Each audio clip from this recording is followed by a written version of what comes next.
Hi, welcome back to Chem 230, Introductory Organic Chemistry with Dr. Bob Blake at Glendale Community College.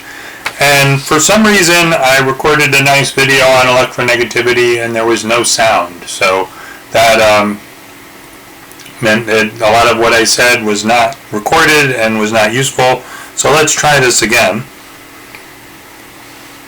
And electronegativity is one of the key concepts in understanding the bonding between two atoms. And I always like to start with a simple definition so we all are talking about the same thing. And electronegativity is very simply the attraction an element has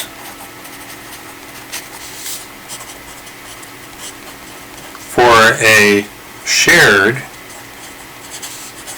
pair of electrons. And a shared pair of electrons is a bonding pair of electrons.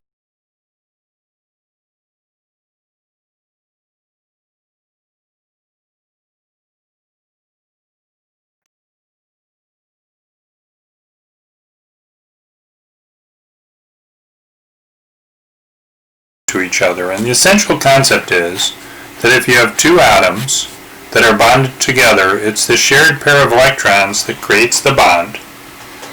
And each one of these elements has a fundamental attraction for these electrons. If X had a bigger attraction for these electrons would move closer to the X. So we create a bond dipole arrow to indicate that the electrons are flowing towards the more electronegative element, and that's going to bring a little bit of negative charge towards the more electronegative element. So in this way, the charge becomes unbalanced. So the usefulness of electronegativity is that it allows us to predict whether the electron distribution is going to be balanced or unbalanced, and in this little example where X has a bigger pole on the electrons that it's sharing with Y, it's going to become more negative and leave Y more positive. It's very important when you describe this to remember it's the difference in electronegativity between the two atoms that allows us to predict the type of bond between the two elements. And so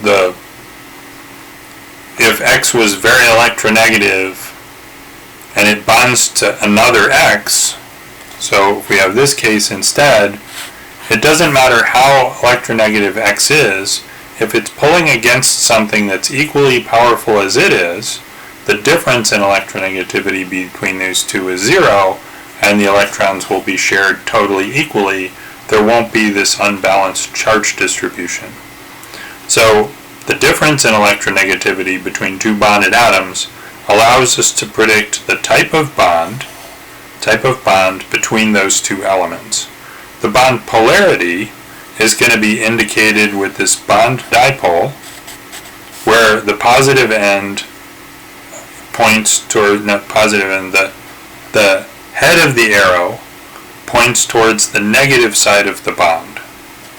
And the reason that I call that the positive end, not thinking through carefully, is because physics has a dipole arrow that they use that indicates where the positive charge is. So in physics, the normal arrow without the positive on the end aims towards the positive end of the dipole. And so this is what we would use in physics to indicate a dipole, where the arrow points towards the positive side. In chemistry, we don't use that one because we want to show where the flow of electrons is. So we invented our own arrow with positive on the backside that says the electrons are going this way, and that's why the head of the arrow goes towards the negative sign of the dipole. And so the direction of the dipole moment is indicated, and I just put both things on the same line here to show how they go together. I should probably just leave them there, but it's indicated with the bond dipole arrow, which is different than the regular dipole arrow, and the partial positive and negative charges, the partial charges. So that's a little overview. Electronegativity definition, how we use the difference in electronegativity to evaluate the charge distribution, and then we indicate bond polarity or the charge distribution with the bond dipole arrow and partial charges. Now I'd like to summarize what we mean by bond type with respect to electronegativity. So if I ask somebody about what's the bond type, they might answer single, double, or triple. But that would be associated with the Lewis structure, not electronegativity. Electronegativity doesn't play into whether it's a weak or strong bond so much. It just helps us to describe the polarity or charge distribution of the bond. Likewise, bond type could be sigma or pi if you're thinking in a valence bond theory, but when electronegativity is attached to bond type, now we're thinking the bond types are going to be covalent or ionic. Right, so that's the thing that electronegativity helps us to decide is, are the electrons going to be shared or transferred in a large sense? And then if they're shared, how equally are they going to be shared? So if you have a nonpolar covalent bond, you're going to be saying that the electrons are shared equally, and that's going to happen when you have two elements that have the exact same electronegativity. So like fluorine, the most electronegative element in the periodic table, electronegativity 4.0, if it bonds to another fluorine that's got 4.0 as its electronegativity, all fluorines are created equal, right? So the 4.0 minus 4.0 is 0 if there's no difference in electronegativity between two atoms. Then you're going to have a nonpolar covalent bond where the electrons are shared equally. And so like phosphorus and hydrogen have the same electronegativities as 2.1. Most people are not going to know the numbers, and you're going to go sort of intuitively based on the location of the periodic table to get yourself an idea of whether the element's electronegative or not, less electronegative. Okay, so when we talk about the difference in electronegativity, and that's going to be the key here, what's the difference in electronegativity? It's helpful to have a little idea of what the values are. And so I said most people aren't going to know the values for the electronegativities, but some of them are easy to get. So the king of electronegativities is fluorine at 4.0. As you go to the left on the periodic table, in the second row,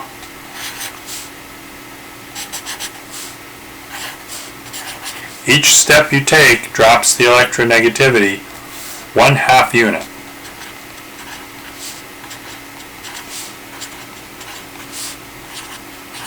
So those guys I don't really remember, but I know how to figure them out. We go fluorine is 4.0, and as we go to the left, in the second row, we drop 1/2 unit per step.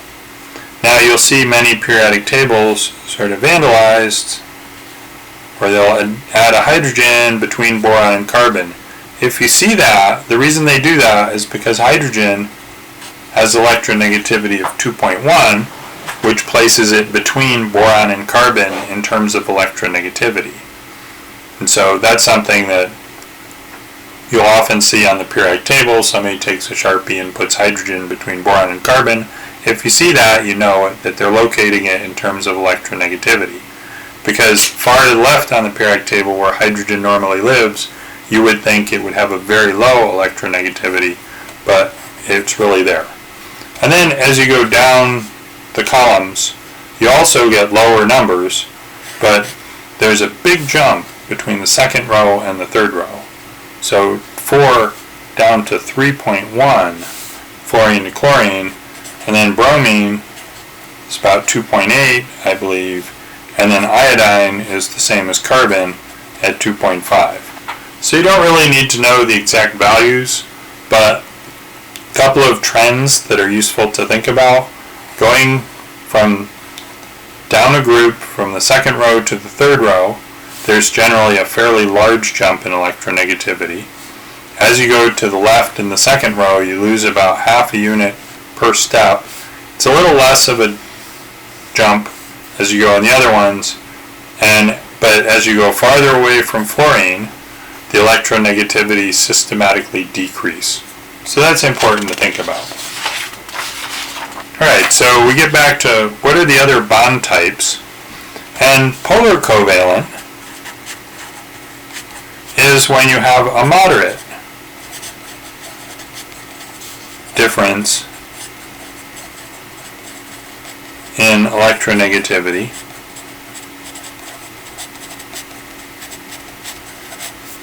and the amount of difference in electronegativity that separates the truly polar bonds from the nonpolar bonds is going to be a 0.5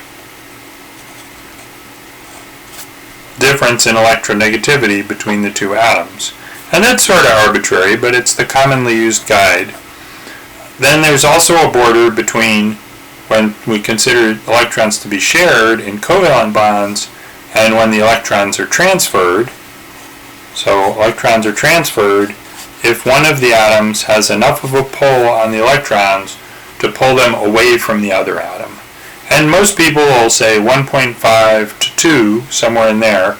So I'll say a difference of electronegativity of 1.8 will be our border between the polar bonds and the ionic bonds. So if you have a very large difference in electronegativities, you predict that an electron will be taken away from the other atom. And these are all predictions, so sometimes the behavior is different than we would predict. But you have a very large difference in electronegativity, greater than 1.8, then you see that the electrons are transferred, and then you have true ions. So when we have like a sodium bonded with a chlorine, the difference in electronegativity is very large here, and so it's 2 or 2.1. So we actually would tend to draw it so the electrons are not shared. All of the valence electrons end up on the nonmetal, and the metal ends up losing them. So I don't draw a shared pair of electrons here. We visualize that the electrons are transferred, and then there's an ionic bond, that the attraction of the sodium cation to the chlorine anion. So this guy, an ionic bond, the electrons are transferred, not shared. And the case when you'll have this is typically when you have a metal with a nonmetal. So that's an important consideration, is metals and nonmetals. Even if the electronegativity difference is only 1.6 or 1.7, when you have a metal with a nonmetal, most people are going to describe it as an ionic bond and say the electrons are transferred, and rather than partial charges, you have full charges, plus or minus, on the metal and nonmetal. So what's an example of a polar covalent bond? Good classic would be something like HCl, hydrogen bonded with chlorine, or another good one would be oxygen bonded to carbon. So chlorine is quite a bit more electronegative than hydrogen, so it'll pull the electrons towards itself and become partially negative. The hydrogen then would lose some of the electron density and become partially positive. The oxygen is more electronegative than the carbon, so the electrons will get pulled more towards oxygen. You get a minus charge there, partial minus charge there, partial positive on the chlorine. On the carbon atom would be partially positive, the oxygen would be partially negative.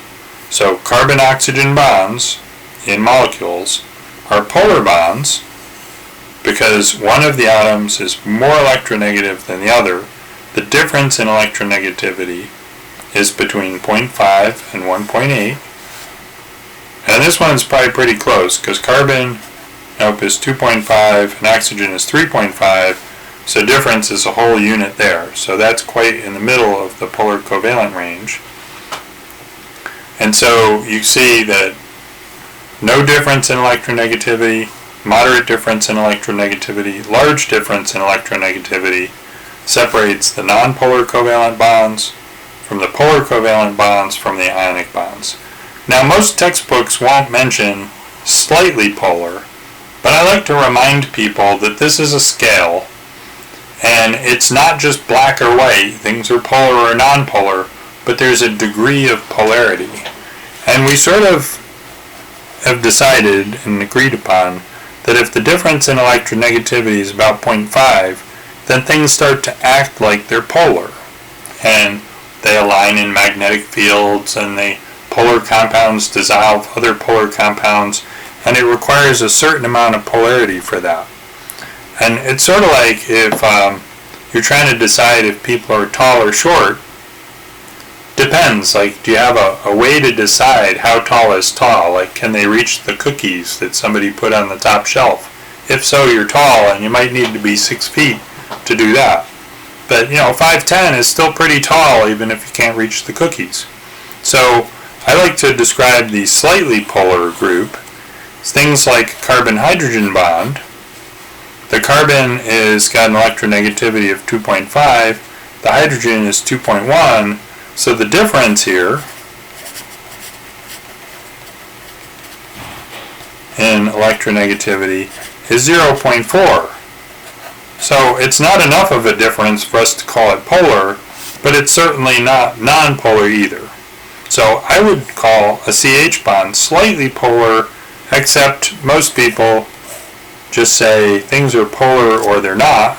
So they'll call a CH bond or anything else with less than a 0.5 difference in electronegativity between the atoms, they'll call that nonpolar because there isn't enough polarity there to really contribute to the chemistry, except in certain really important examples that you won't be running into in an introductory class.